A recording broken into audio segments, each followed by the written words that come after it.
And welcome back to another Coach's Corner for Idaho State University. I'm Jerry Miller, voice of the Bengals, and with us today, one of my all-time favorite coaches to interview, Coach J.B. Hall. He coaches safeties and special teams for Idaho State University football. And Coach, let's just get to know you first of all. Tell us where you were born and raised. Yeah, so grew up in Boulder, Colorado. Grew up to a pastor and coach's son. My mother and father were both Boulder High football graduates, Boulder High School graduates. Loved my hometown, loved growing up in Boulder, and then being able to kind of grow up on the football field because my dad was coaching. Yeah, it's been a blast. Got a little sister, was about to get married here in March. Family is growing in crazy ways, so we are just super blessed to be here in Pocatello and yeah, coming from the great state of Colorado. And both of your parents are still alive. Oh yeah, doing And well. you say your dad not only coached, but he's a pastor. Yes, he was. Yep, and he runs. Currently, he is the FCA admin for the University of Colorado. So he's up on campus doing the FCA deal. And the FCA, of course, stands for the Fellowship of Christian Athletes. Yes. Yep. Correct. Okay. You talk about your own family growing. Tell us about your wife and kids, how long you've been married and all that. Yeah, so we've been married for going on 6 years. A beautiful wife and kids. I got a 4-year-old son named Joe Bernard Hall III. We call him Trey. He is as active as can be, as anybody can imagine. He's, extremely into sports, and not just because of me and my career path, but obviously his mom played college basketball, so she's very competitive, and he's grown up in the gym and on the field, and recently started doing jujitsu and is in soccer this fall. So he's just got a crazy schedule for being a 4-year-old. And then today on the date is my daughter's second birthday. So, we got the family in town, and we were able to celebrate this morning before I got in office. But yeah, we got a 4-year-old and a 2-year-old, and they keep us busy. Obviously both of them are in school and growing up so fast. It's unbelievable. You blink an eye. This year, 2 years ago, I was in Idaho. We were up in Moscow, and my wife was having a baby here in Pocatello. So it was a crazy time in our life, but very blessed, very humbled. That's awesome. So if you call your son Trey, Joseph Bernard III, do we call you Deuce? No, I'm Junior, and it's You're just Junior. Joe. Yep. Just okay, Joe Bernard, not Joe Bernard. That's right. All right. What were your favorite sports growing up? Shoot, I was really into everything. Obviously love football, love basketball, and then I grew to love track. My dad and his buddies made me run track. I didn't love it because there was no goal, there was no ball, there was no obviously you get the sense of finishing and winning when you do cross the line first, but I was never the fastest, so I never really crossed the line first too many times. But yeah, football and basketball, grew up loving those. Now in my later years, I love golf. Probably way too much, but yeah. Does your wife golf? She does not. She is anti-golf. So, I'm trying to get her out there. We got to get her going this summer. Well, I'll give you a hint. One of the best things I ever did is for a Mother's Day, I bought my wife a set of golf clubs. We took lessons together, and she got hooked, and she's an addict. And when I worked full time, she used to call me up at work in the afternoons and say, hey, can you get out and play some golf with me? And I'd say, no, I can't get away this afternoon. She'd say, well, if I'm not home when you get home, you know where I'm at. So just a little hint there, if you'd like to be able to wife into golfing. So how did you settle on football? You know what? like I said earlier, I grew up in a coaching household. My dad was a high school football coach in the state of Colorado for 20 plus years. Uh, I knew when I got done playing that I didn't have the ability or the mindset to go on to the NFL. Um, my days were done. I gave it all, everything I had, and I was okay with that. I had no regrets. Um, but I knew that I couldn't just walk away from the game.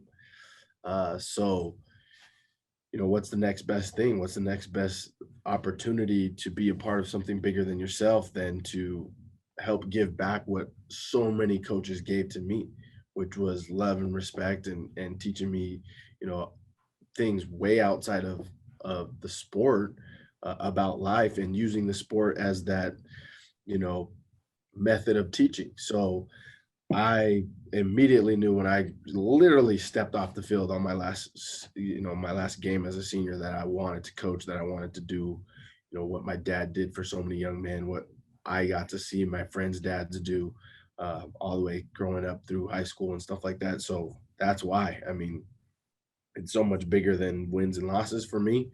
It's so much bigger than uh, rings or championships for me. I think it's having the opportunity to pour into somebody, serve them, give them grace, and help them achieve their goals, which ultimately, for me, is to make God smile. So that's kind of why.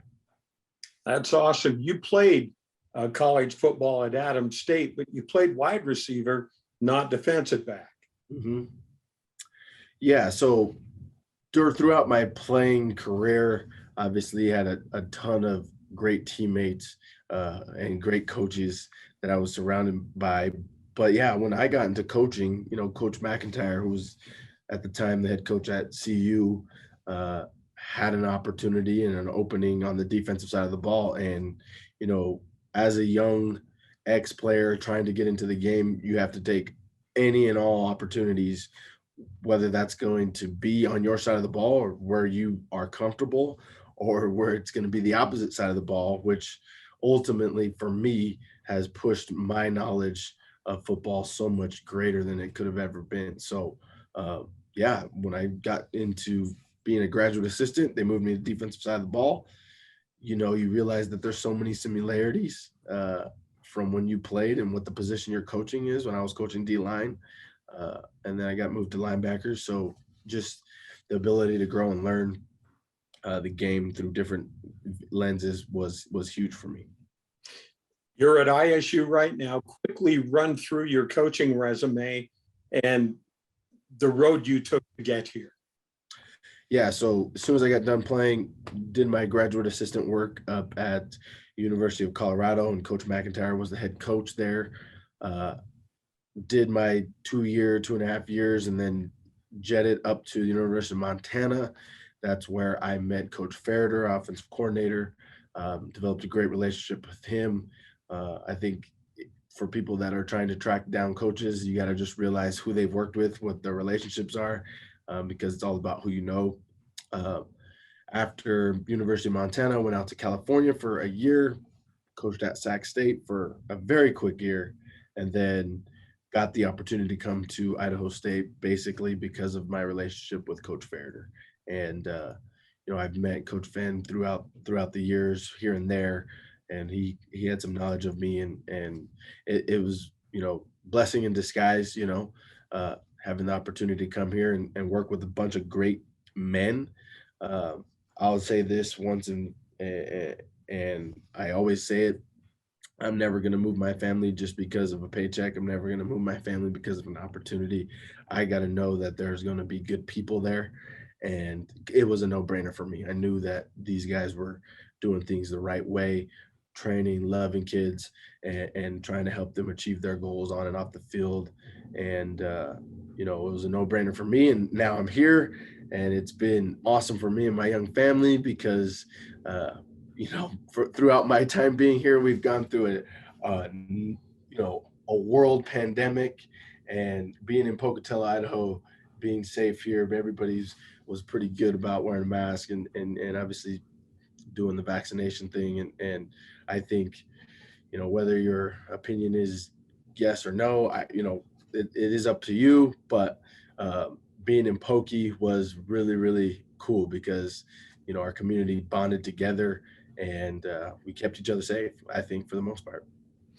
So, Coach, for the average fan who just likes to watch football and doesn't get into it too much, you coach safeties. What's the difference between safeties and cornerbacks or nickelbacks? Explain that for the fans.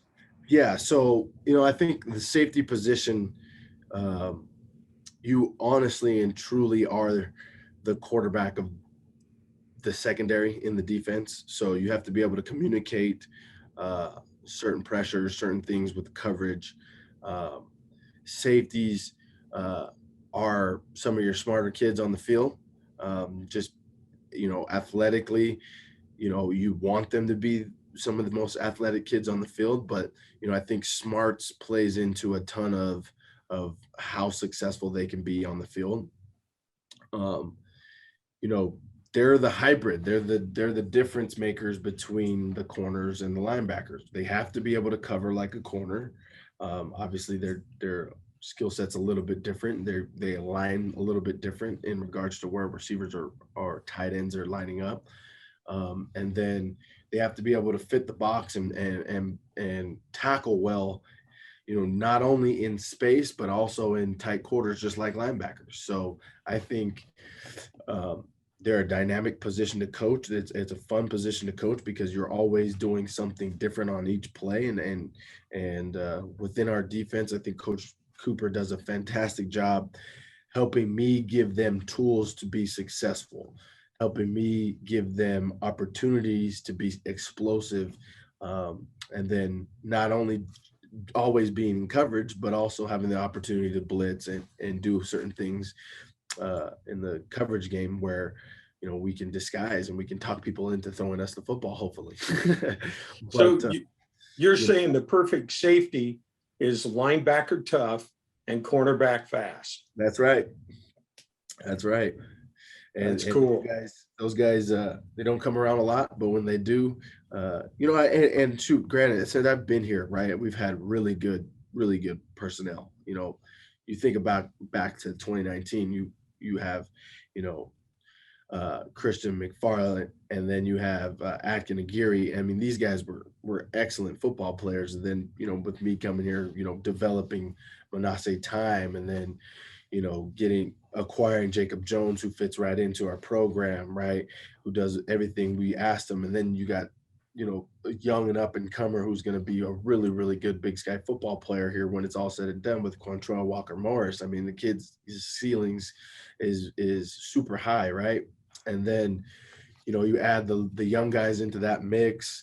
You get a couple of return missionaries to come back home and they're ready to rock and roll and they're mature enough to handle a lot of certain situations and adversities in life, not only, but even in football. So, we've done a really good job building this group and they're special. They're special kids. And the one thing that you got to know that about, the safety position, especially this year, is these kids love each other and they'll do anything for each other, which makes coaching them so much fun. I mean, I don't go to work every day. I come and get to do my purpose and help them achieve their goals, which is, I can't ask for anything better than that.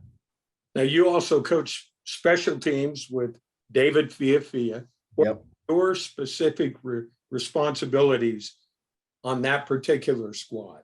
Yeah. So, obviously me and Coach Fiafia do a lot of things together. I, particularly will handle most of the defensive special teams. So, punt return, field goal block, things of those natures. But every week we get done with the breakdown, we sit down and talk together. We're trying to give us an edge of an opportunity to be successful on those teams. But a lot of it is, based on our personnel. And I think our guys have done a fantastic job. Well, first and foremost, I think Coach Fiafia has done a fantastic job, putting these guys in place with simple rules so that we can plug and play and we can get the most out of them. They've completely bought into the system, and I think that's why you're starting to see a lot of really good special teams play. It's never about the scheme. It's never about the coaches. And we tell our guys this all the time. It's about that special teams pride, that Bengals pride, uh, that they're out there flying around like somebody with their hair on fire. So they've done a really good job, grasping those really small coaching points and then getting after it for each other. So and then you got guys that are really explosive in the return game. So it makes everybody's in front of them blocking excited because they want to see those guys, pop through a second level and get vertical on a kickoff return. They know they know Lefty is going to, put the ball on the 1 yard line. So we're going to hustle down there and we're going to down that thing on punt. Right. So it's been really fun to watch them fly around and play fast. It's obvious to see you love what you do, Coach. Last question. We'll wrap it up with this. What are your long-term career goals? I think it'd be silly for me to sit here and say that I don't want to be a head coach. Of course, I want to be a head coach someday. I want to have the opportunity to show my family that, whatever the circumstances, whatever the situations are, that you can rely on each other and you can grow through that. And I'm not just talking about my personal family, but the family of football and what that brings. So I want to climb this ladder. I want to do it the right way with the right people and earn it. Don't want it to be handed to me. I want to earn it. And, I get those opportunities, I'll run with them and obviously continue to try to fulfill my purpose. I want to call a defense. I want to maybe call special teams. I want to become a head coach. And, what level that's at, I just, I don't have a preference. Just want to do it the right way and make people proud, man, too. You'll know when you get there. I think everybody has come to understand why I love being able to interview you so much. Coach J.B. Hall Jr. coaches safeties and the assistant special teams coach for ISU. Love talking with you, Coach. Thanks for your time and good luck the rest of the season. Thank you. I appreciate it. You bet. That's our look today in the ISU Coaches Corner. I'm Jerry Miller along with Coach Hall. Go Bengals.